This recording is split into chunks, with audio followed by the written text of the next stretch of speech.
půjdem si hrát ven? Ne. A proč? Protože je 5 hodin ráno, je moc brzo.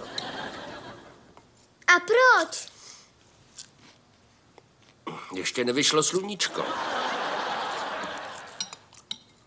A proč? Protože vychází až později. A proč? No, země se otáčí a když se otočí o určitý kus, vyjde slunce na obzor. A proč? To nevím.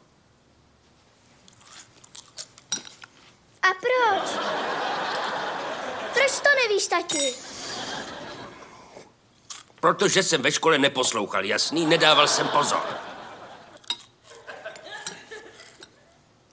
A proč? Byl jsem furt zhulenej.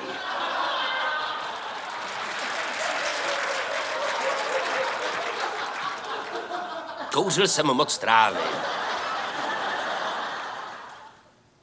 A proč?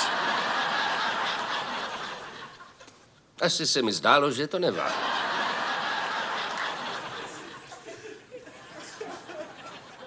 A proč? Myslel jsem si, že se život srovná sám.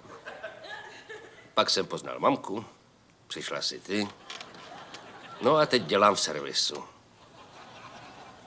A proč? No, na kariéru jsem už moc starý a protože maminka dostává příplatky, jsem doma a starám se o tebe.